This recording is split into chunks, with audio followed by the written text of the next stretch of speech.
नमस्कार दोस्तों, 1 जून 2022 के daily the Hindu editorial discussion में आपका स्वागत है। 5 एडिटोरियल्स मैं आपके साथ यहाँ पे डिस्कस करने वाला हूँ। कौन कौन से? एक तो इंडिया का ये जो इलेक्ट्रिकल व्हीकल एम्बिशन है, इसके रिस्पेक्ट में बात होगी। तो भाई, जो फेम टू स्कीम है, इसके अंदर two wheeler, three wheeler, four wheeler vehicles को इलेक्ट्रिकल व्हीकल की कैटेगरी में रिलीज करना, इसको देखेंगे। इस पर्टिकुलर न्यूज को देखेंगे, कुछ इंपॉर्टेंट चीजें आपको पता चलेंगी। फिर एकेडमिक लॉयर्स को अपॉइंट करना एक बड़ा ही अच्छा स्टेप है, बट इस स्टेप को ग्राउंड लेवल पे ज्यादा लिया नहीं जा रहा। तो क्यों एकेडमिक लॉयर्स इंपॉर्टेंट होते हैं, कहां कहां पे पहले एकेडमिक लॉयर्स ने अपना इंपॉर्टेंट रोल प्ले किया है, क्यों बाकी कंट्रीज की तरह हम लोग एकेडमिक लॉयर्स को इतने बड़े बेसिस पे सॉल्व अपॉइंट नहीं करते हैं, इन सब चीजों के बारे में देखेंगे। फिर तमिलनाडु के अंदर रेप की जो कंप्लेंट्स बहुत हद तक बढ़ती जा रही है, एम के स्टालिन साहब का जो रेप के अगेंस्ट स्टांस रहा है, बहुत स्ट्रिक्ट रहा है। तमिलनाडु की गवर्नेंस और एडमिनिस्ट्रेशन का स्टांस बहुत स्ट्रिक्ट रहा, उसके बावजूद भी तमिलनाडु में हम लोग रेप को थोड़ा कम नहीं कर पा रहे हैं।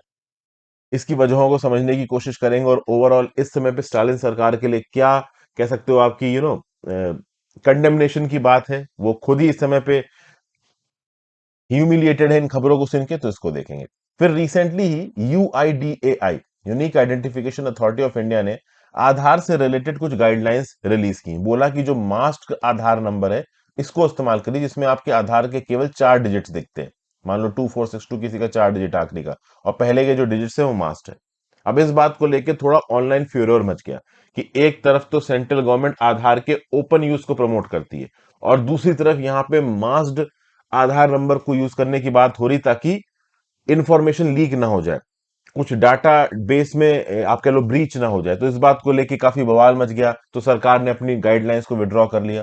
और रिसेंटली सिविल सर्विसेज में जो लड़कियों का बोलबाला रहा है, उसके रिस्पेक्ट में एक आर्टिकल है, इसको देखेंगे।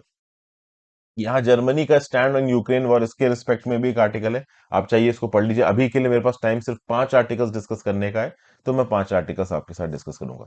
आगे बढ़ने से पहले वीडियो पे लाइक का बटन, दोस्तों चैनल को अब तक शेयर और सब्सक्राइब नहीं किया है, कर लीजिए। इंस्टाग्राम पे फॉलो कर लीजिए, टेलीग्राम ग्रुप ज्वाइन कर लीजिए। इंस्टाग्राम पे आपके साथ कनेक्ट करने की कोशिश करता हूँ, टेलीग्राम ग्रुप में आपको इस लेक्चर की पीडीएफ मिल जाएगी, हो सके तो ज्वाइन और सुपर थैंक्स का ऑप्शन दबा के मदद करें। चलिए, पहला, India's EV ambition rides on three wheels. Basically यहाँ पे ये बोला जा रहा है कि two wheeler vehicle, three wheeler vehicle, four wheeler vehicle, इसमें से सबसे ज्यादा अगर कहीं इलेक्ट्रिक व्हीकल्स का यूज हो रहा है, वो है थ्री व्हीलर कैटेगरी में, और यहाँ पे इसको और बढ़ाने की जरूरत है। वैसे देखा जाए तो इलेक्ट्रिकल व्हीकल्स के पुश के लिए जो सेकंड फेज था फेम स्कीम का फुल फॉर्म है faster adoption and manufacturing of hybrid and electrical vehicles. इसके लिए 2019 में 10,000 करोड़ रुपए सरकार ने अनाउंस किया, और फेम टू स्कीम यहाँ पे लागू कर दी गई। पहली फेज वन कब हुआ था फेम का लागू? 2015 में हुआ था, और इसके लिए 895 करोड़ रुपए एलोकेट किए गए। तो 2015 में लगभग 900 करोड़, और 2019 में 10,000 करोड़। तो ये आपको बहुत क्लियरली पता चल रहा है कि 2019 में सरकार ने जो एम्फेसिस दिया इस फेम स्कीम को, वो बहुत जबरदस्त एम्फेसिस था। हमारा टारगेट क्या है कि हम अपने देश के अंदर, हम अपनी खुद की एक indigenous electrical vehicle manufacturing industry को डेवलप करें।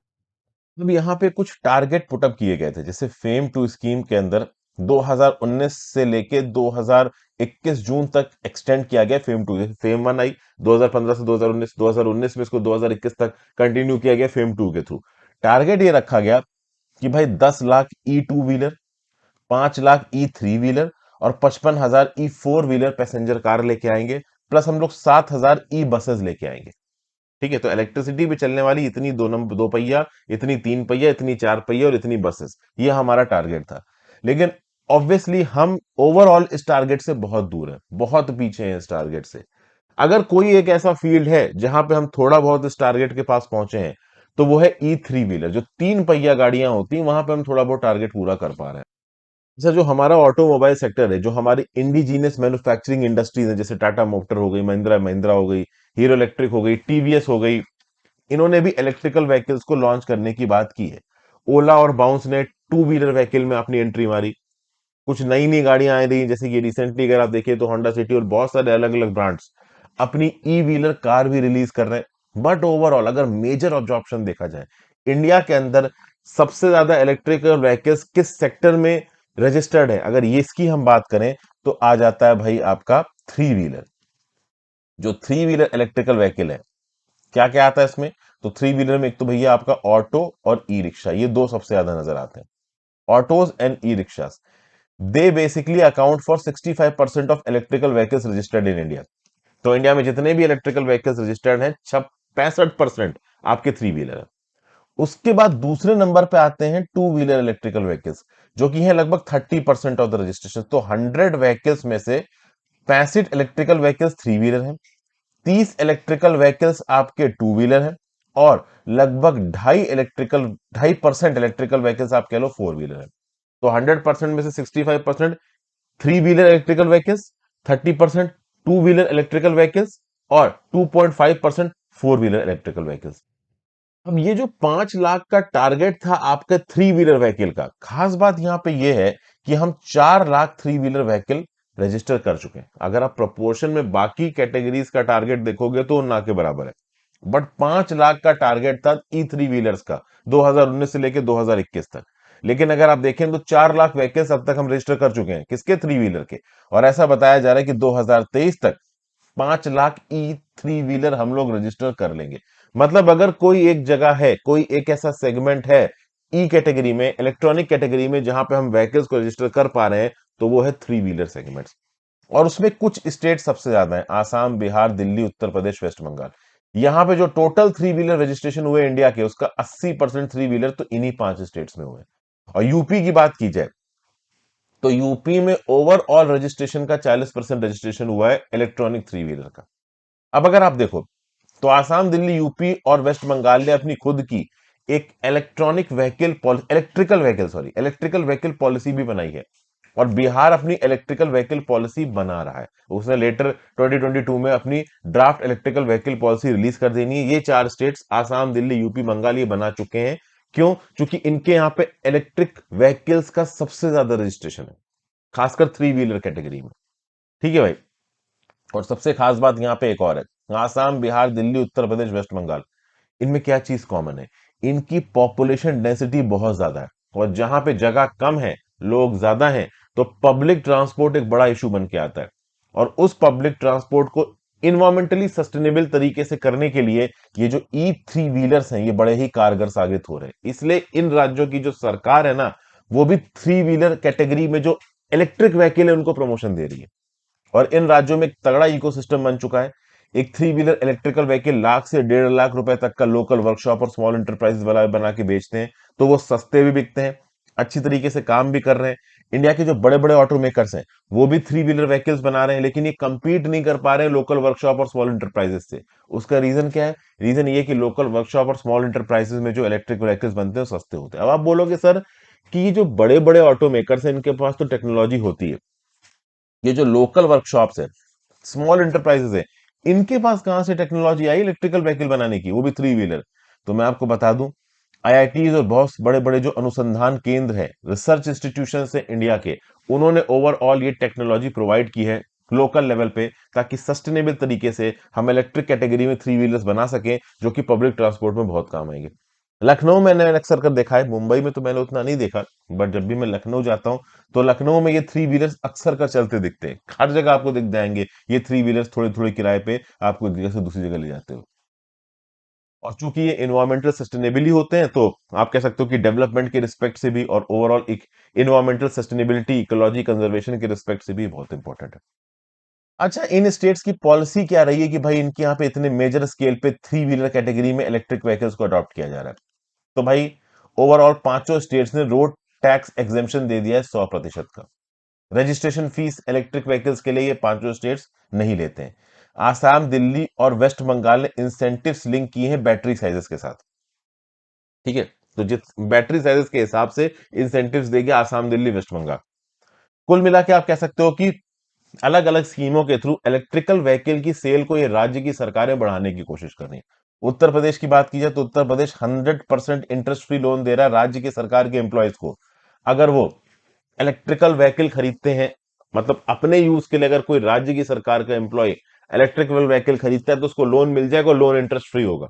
मतलब उसको केवल मुद्दल चुकाना पड़ेगा। फिर भाई ऐसी फैमिलीज जहां पे सिंगल गर्ल चाइल्ड है, उन फैमिली को इलेक्ट्रिकल व्हीकल की रोड प्राइस की 30% सब्सिडी मिल रही है। मतलब अगर इलेक्ट्रिकल व्हीकल 1 लाख का है, तो 30,000 तो सब्सिडी मिल जाएगी सरकार की तरफ से। और उत्तर प्रदेश ने state goods and services tax को इलेक्ट्रिकल व्हीकल के ऊपर माफ कर रखा है। उसके साथ साथ इलेक्ट्रिकल व्हीकल मैन्युफैक्चरिंग को स्टेट में बढ़ाने के लिए उत्तर प्रदेश ने बहुत से स्टेप ले रखे हैं। आसाम, बिहार, दिल्ली, वेस्ट बंगाल, इन्होंने भी स्टेप ले रखे हैं। और बिहार की जो ड्राफ्ट इलेक्ट्रिकल व्हीकल पॉलिसी, इसमें भी ऑलमोस्ट ऐसी ही बातें। तो मतलब कि इन कुछ पर्टिकुलर स्टेट्स में इलेक्ट्रिकल व्हीकल को एक मेजर स्केल पर अडॉप्ट किया जा रहा है, तो जो बाकी देश के स्टेट्स है वो भी इन स्टेटों से सीख के ओवरऑल ग्राउंड लेवल पे इन्हीं मोडस ऑपरेंडी के साथ इलेक्ट्रिक व्हीकल के यूज को प्रमोट कर सकते हैं। और फायदा तो देखिए है ही, एक तो इनएक्सपेंसिव मीन्स ऑफ ट्रांसपोर्ट है, ओवरऑल लॉजिस्टिक्स के लिए, ट्रांसपोर्ट के लिए ये इलेक्ट्रिक व्हीकल बहुत यूजफुल है। दूसरा, इजी टू मेंटेन है, ऑपरेटिंग कॉस्ट कम है, ऑपरेटर्स के बीच में काफी पॉपुलर है, इन्वायरमेंटल सस्टेनेबिलिटी भी पूरी हो रही है, और जो लोकल इकोसिस्टम है वर्कशॉप्स का और स्मॉल एंटरप्राइजेस का, वो भी यहाँ पे सपोर्ट हो रहा है।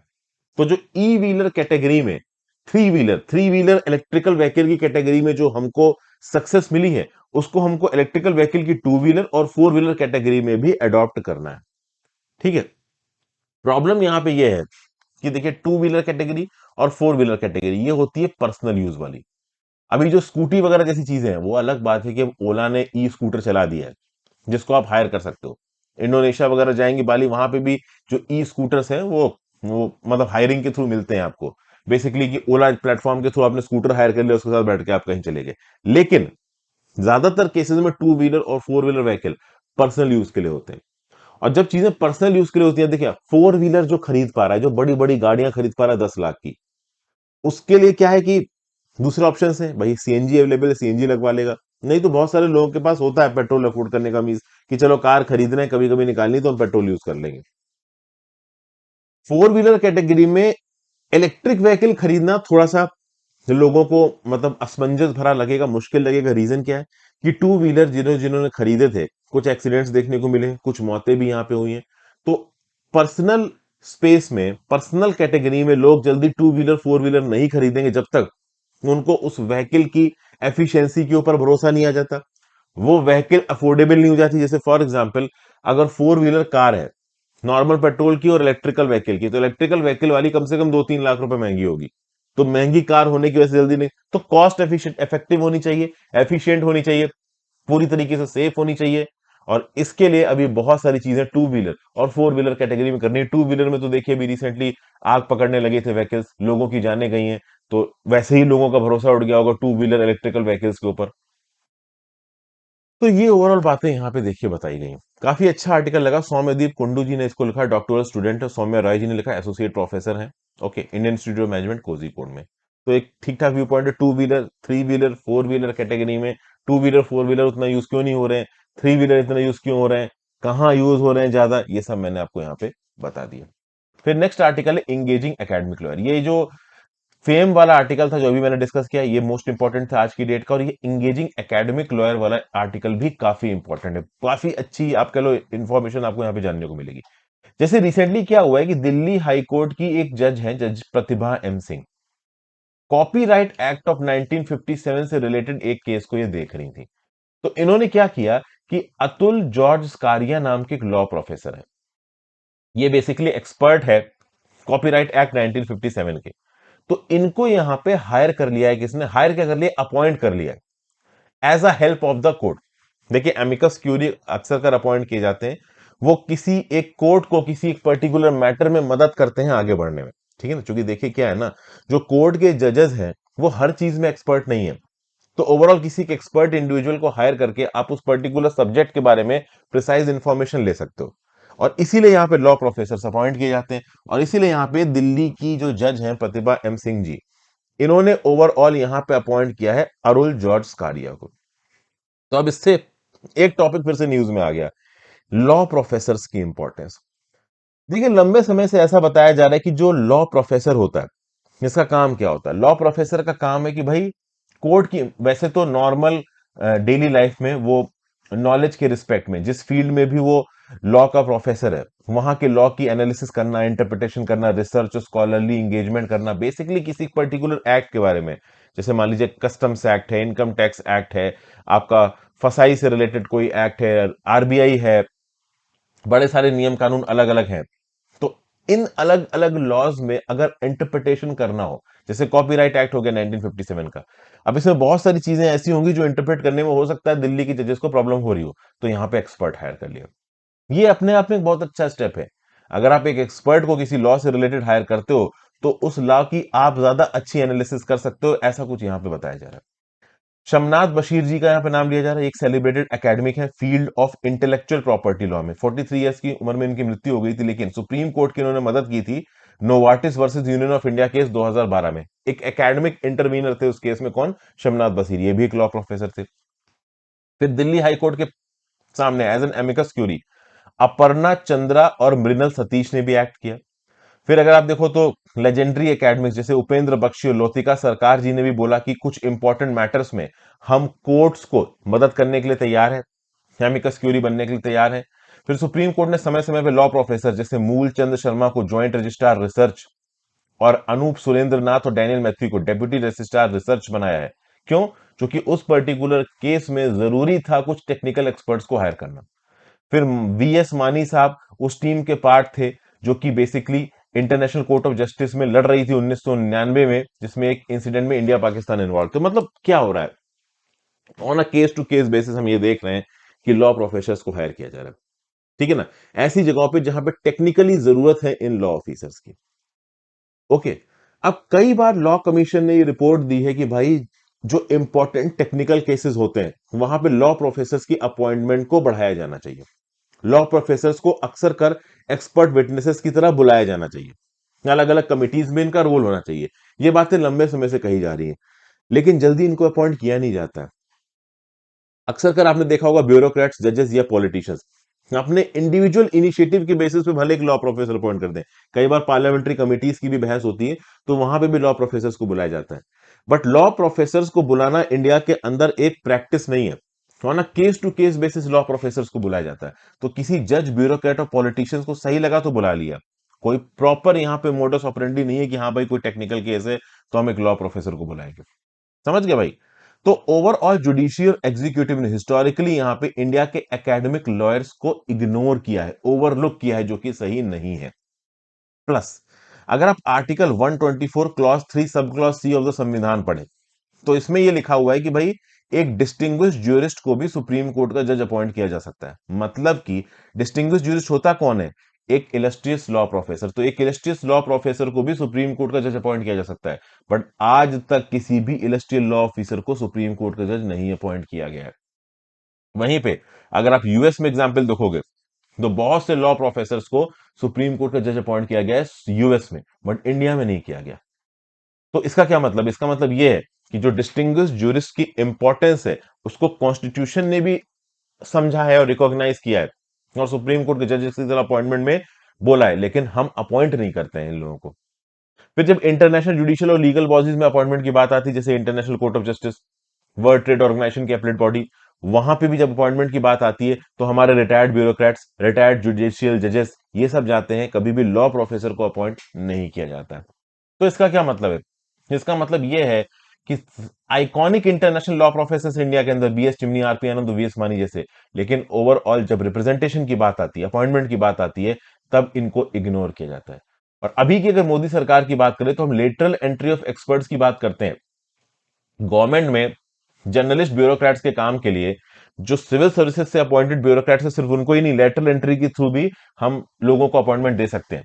लेकिन उसके बाद भी लॉ प्रोफेसर के फील्ड में अगर आप देखो तो लैटरल एंट्री के रास्ते को थोड़ा कम इस्तेमाल किया जाता है, और ये अच्छी प्रैक्टिस नहीं है, क्योंकि ये लॉ प्रोफेसर्स फुल टाइम बैठ के शोध करते हैं लॉ के अंदर, कानून के अंदर, और इनकी शोध के, इनकी रिसर्च का, इनके नॉलेज का, इनके एक्सपर्टीज का, इनके एक्सपीरियंस का हमें इस्तेमाल करना चाहिए, जो कि अभी के लिए नहीं हो पा रहा। ये ओवरऑल इस आर्टिकल में व्यू पॉइंट दिया गया है।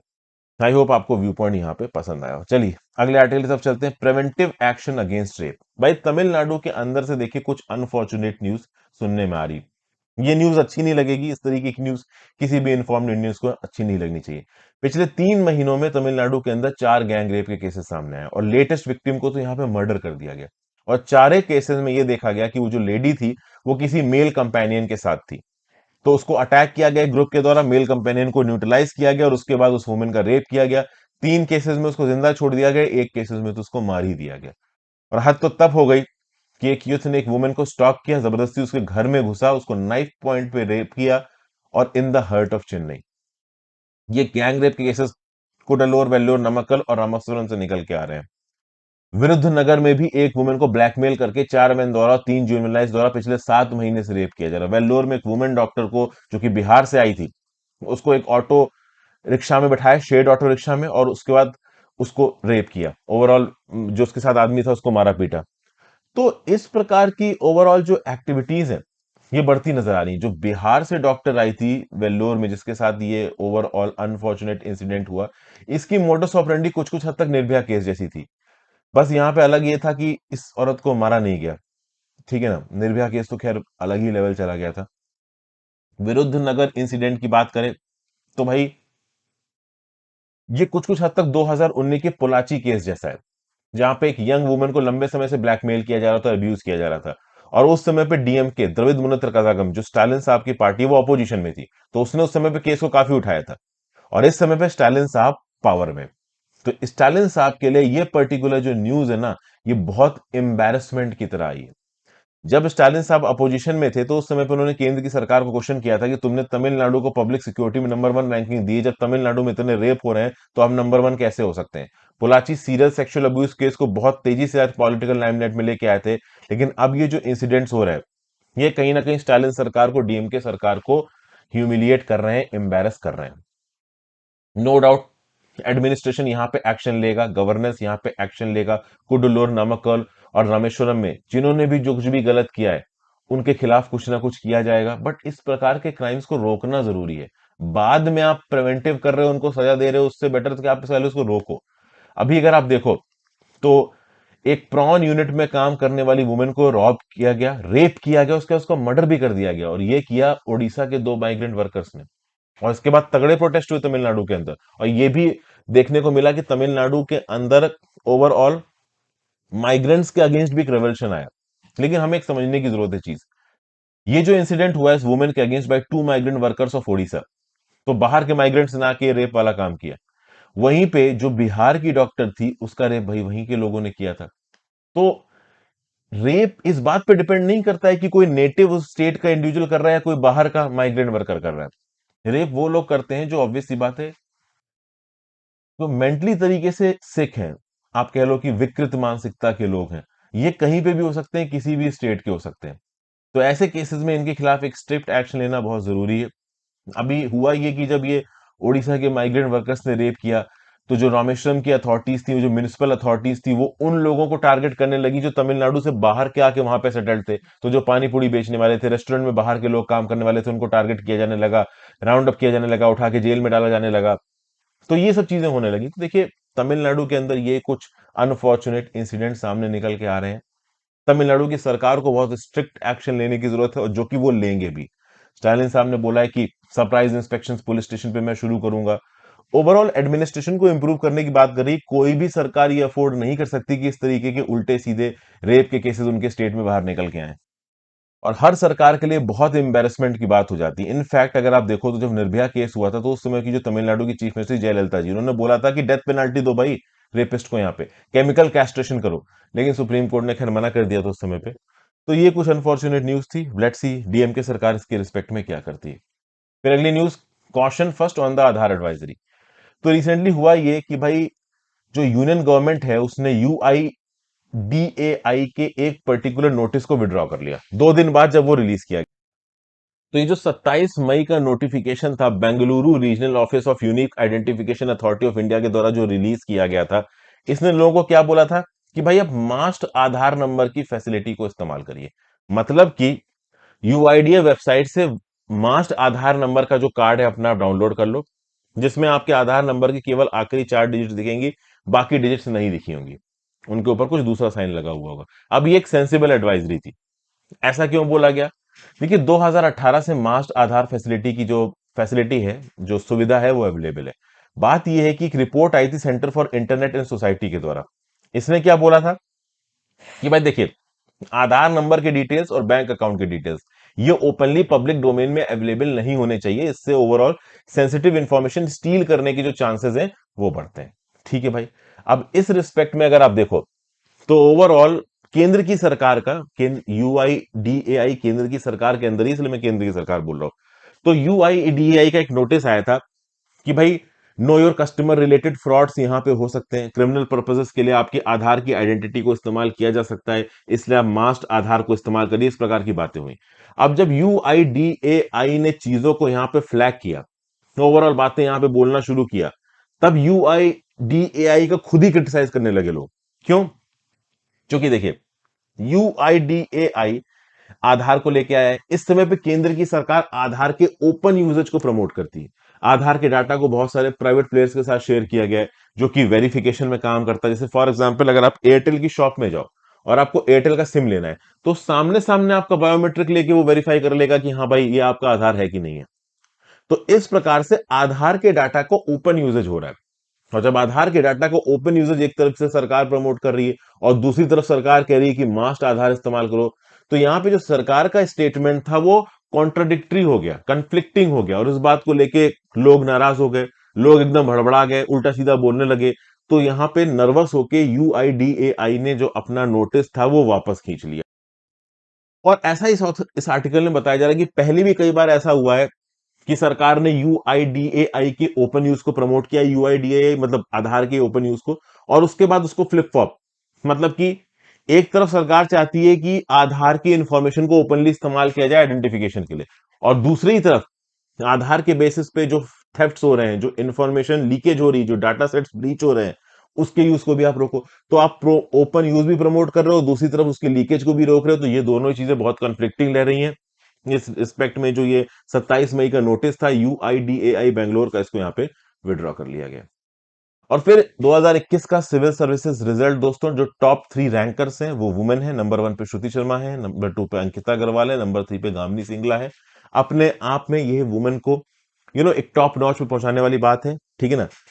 टॉप 25 रैंक होल्डर्स में से 10 वुमेन है, अपने आप में एक बड़ी बात है। देखा जाए तो एक ऐसा देश जहां पे all India survey of higher education report के हिसाब से, जो कि मिनिस्ट्री ऑफ एजुकेशन रिलीज करता है 2019-20 के लिए, जो ग्रॉस एनरोलमेंट रेशियो है हायर एजुकेशन में वुमेन का, वो 27.3% है। मेल्स में 26.9% है। चीजें थोड़ी इंप्रूव हो रही हैं, लेकिन अगर आप एक फैक्टर देखो तो वो अभी भी थोड़ा सा कह सकते हैं कि डिप्रेसिंग है। वो क्या है? जो टोटल 685 बच्चे यहाँ पे चुने गए हैं सिविल सर्विस एग्जामिनेशन में से, केवल 177 वुमेन है।